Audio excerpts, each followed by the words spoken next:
Welcome to my channel, friends. This is Sonia. I'm so glad to have you here. If you're new to the channel, don't forget to hit that like button and subscribe. Let's build an amazing community together to share inspiring stories and wisdom from around the world.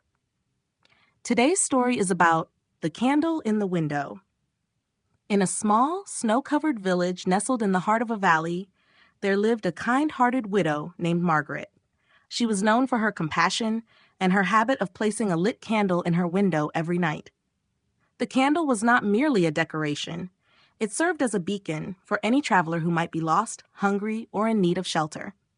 Margaret's life was simple. She lived alone in a modest cottage, sustained by her vegetable garden and a few chickens. Despite her modest means, she was always willing to share what little she had with others. Her neighbors often marveled at her generosity, but some dismissed her acts of kindness as naive. One bitter winter evening, as the wind howled through the trees and snowflakes blanketed the ground, Margaret lit her candle and placed it in the window as usual. She then settled by the fire with a cup of tea and a book. A sudden knock at the door startled her. When she opened the door, she found a man standing there, shivering in the cold. He was clad in tattered clothes, his face pale and gaunt. "Please, ma'am," the man said in a trembling voice, "I've lost my way and haven't eaten in days. Could you spare a bit of food and allow me to rest for the night?" Without hesitation, Margaret welcomed the man into her warm cottage.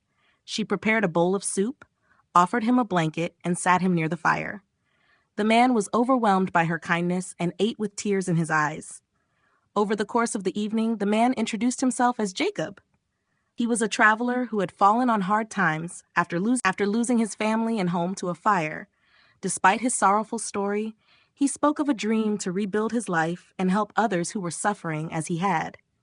That night, Margaret prepared a small bed for Jacob in the corner of her cottage. Before retiring for the night, she said, "You are safe here. Tomorrow is a new day, and we shall figure out how to help you get back on your feet." The next morning, Jacob woke early and offered to help Margaret with her chores as a way of repaying her kindness. Together, they cleared snow, fed the chickens, and tended to the garden. As the days passed, Jacob regained his strength and began crafting small wooden items from scraps he found nearby, beautiful carvings of animals, trees, and intricate patterns. Margaret suggested they sell the carvings at the village market. The idea proved to be a success, and Jacob's work soon gained attention. With the money he earned, Jacob saved enough to start a small workshop in the village. Years later, Jacob's workshop became renowned across the valley, employing other struggling villagers and providing them with a means to support themselves. Despite his newfound success, Jacob never forgot Margaret's act of sympathy.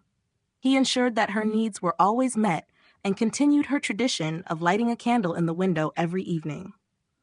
One day, when asked why he always kept a candle burning, Jacob said, "Years ago, a kind woman showed me that a single act of sympathy can change a life.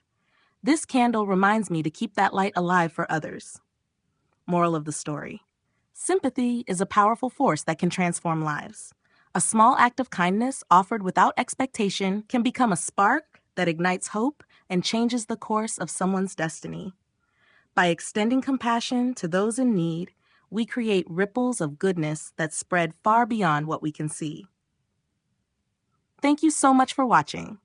If you felt inspired by this story, make sure to hit that like button and share it with someone who needs to hear it. And if you're new here, don't forget to subscribe for more motivation. Every bit of your support helps us bring you more meaningful stories. Until next time, stay happy, stay peaceful,